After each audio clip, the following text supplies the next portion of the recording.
Welcome back. Orania, an Afrikaner-only town in South Africa, has weighed in on the US President Donald Trump's order halting financial aid to South Africa and offering refugee status to Afrikaners.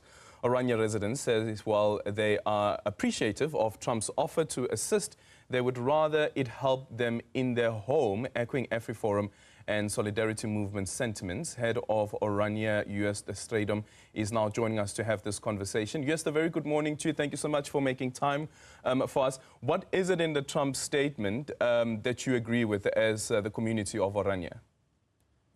Well, thank you for the opportunity. I think firstly, the fact that Afrikaners are recognized as a minority nation or a group in own right internationally is something that we are pleased with. We are thankful for the urgency with which President Trump tackled the broader conversation about land expropriation. But we also really appreciate the fact that we as Afrikaners get the opportunity to get recognized as a group in own right, as a people in own right. And that is what he did in his executive order. Yeah. And around the existence of Afrikaners in South Africa and the so-called, what he calls the hateful rhetoric and government actions fueling disproportionate violence against racially disfavored landowners. Do you agree with that sentiment? Well, what I would agree with is that it's quite clear that government is taking certain steps, and we don't have only to look at the Expropriation Without Compensation Bill, which became the Act. We can look at a great many things, including the Bella Act, including expropriation without compensation, including a lot of inflammatory statements from men in government, really pushing or blowing the little fire that is stirring the hate. If we hear sentiments that people should be shot or killed on their farms and things like that, this is to real concern. I think from the Orania perspective, and that's why I led into the intro with the fact of recognition as well. We are a people in own right, and we want to be recognized for that. So that's the most important thing for us. So there's negative recognition, which we see from the politicians that make these inflammatory statements of killing the farmer, killing the boer.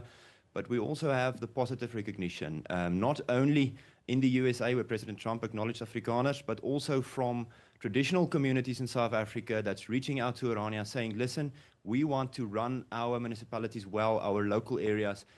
We recognize you as a people, recognize us as a people. And I think there's many examples as the Barolong, as the Xhosa people from Mnyameni, of which we are in conversation with all of them. So I think that's very important. That recognition of a people unto itself, it's really important for Orania. Yeah, but would you agree that this, for me, at least on my end, sounds like a mischaracterization? Hateful rhetoric and government actions fueling disproportionate violence against the racially disfavored landowners. Do you think or believe that Afrikaners are facing disproportionate violence? I think the people of South Africa are facing violence in general. So whether you're Afrikaner or not, that is a definite fact. There's no doubt about it. However, what we do not see in regards to other groups who are also suffering is the institutionalized call for violence. We see people in government, whether that be Andile or Julius Malema, that fuels this racist rhetoric. And people can say, well, they are fringe figures. The fact is they are in government.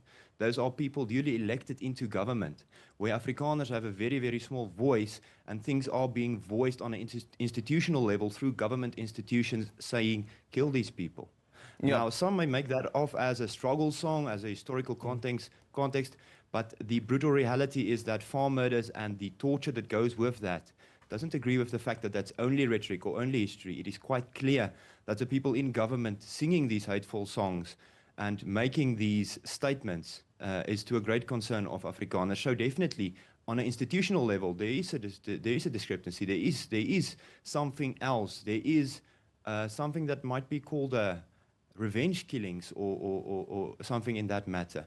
And we want to shift that away from that towards recognition of Afrikaners, towards recognition of Orania. Yeah, but just where is that happening? Where have you heard of people killing Afrikaners because of what Julius Malema said?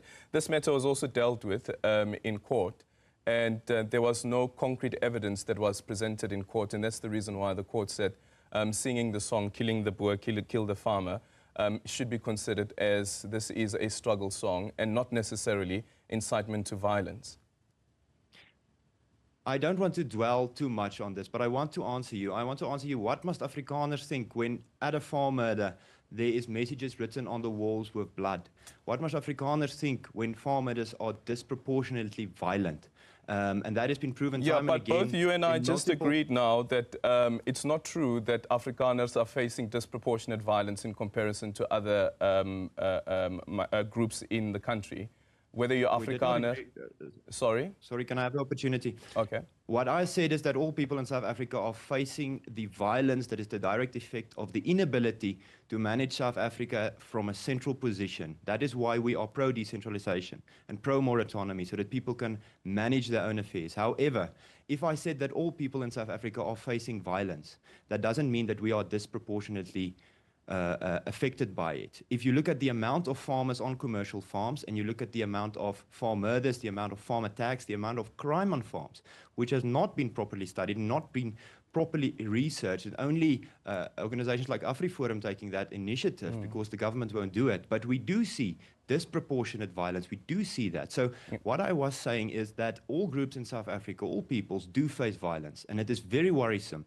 And that actually strengthens the argument that local communities, local areas, territories or provinces should have more say, not less. We see in the rural communities that there are not enough police officers, that they are not able to manage all the crime. So that is why Orania is in favor, fully in favor of decentralized government, of more autonomy. Let the people look after themselves, because we are seeing that government are not able to control the violence. They are not able to control the crime. And actually, some members in parliament are feeling this. So let the people decide for themselves, whether that be the Afrikaners, the Barulong people, the people of Mnyameni, the Xhosa community in the Eastern Cape.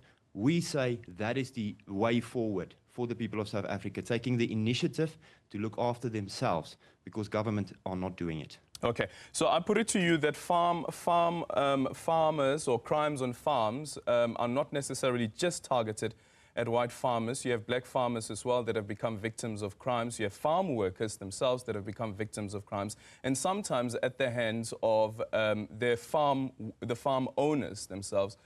So I disagree with you on that particular part. But let's move on to the issue that you want to raise around self-determination. How do you think self-determination is going to work for a community like yourself in South Africa, considering the inclusive nature of this country?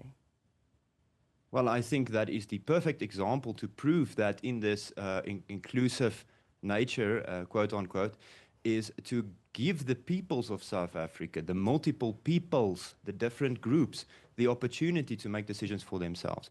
As I said, that is why we work with other communities and give them some of the recipes that we figured out after 30 years of hard work building Orania, figuring things out, doing everything without any state money or state funds, funding it all ourselves and going through a big pioneer phase. Now we're saying to other communities, well, here's a recipe. You can use it, you don't have to use it, but this is what we are saying. We are saying that communities in control of their own destiny, in control of their own fate, is objectively faring better because they take up the responsibility. So I think the whole conversation about things in public interest and so on, so that we see from the government, can easily be managed.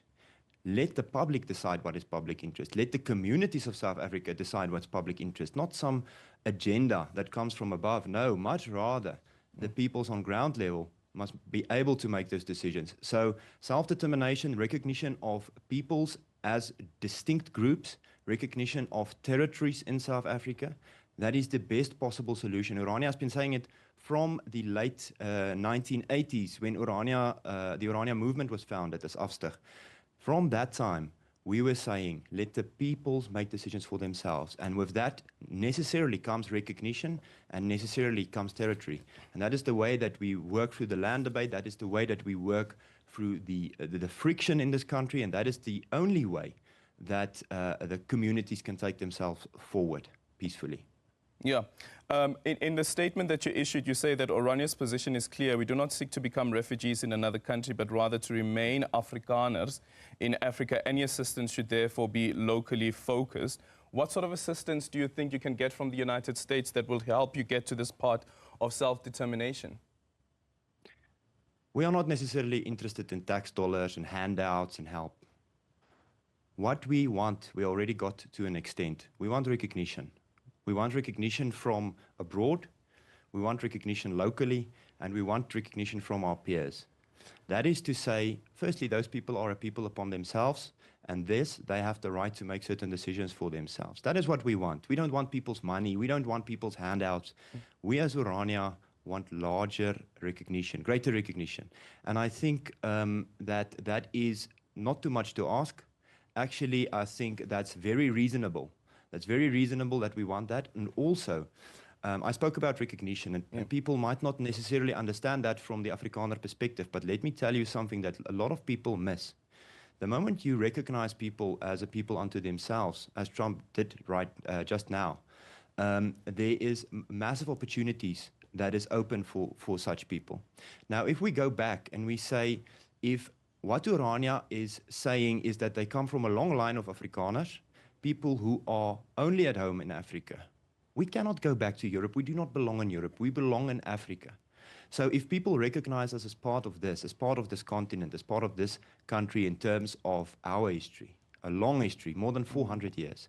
My great-grandfather came here in the 1650s. So for 400 years almost, we are part of this continent. If you acknowledge us as Afrikaners, you must acknowledge us as part of Africa, and we want to build a future for ourselves here, and that is the crux of the matter. Okay, I want to quickly move on to another matter. Do you think at all what is also playing out here, which perhaps maybe organizations like yourself and speaking about also, what's the other organization now? Just forgot the name now. Solidarity Afriforum. As well as Afriforum, yes. That what you are positioning as applied to the United States may actually be used as a pawn in a geopolitical battle between South Africa as well as the United States over its decision to take the Israeli government to the ICJ, and this is over the ongoing violence in Gaza.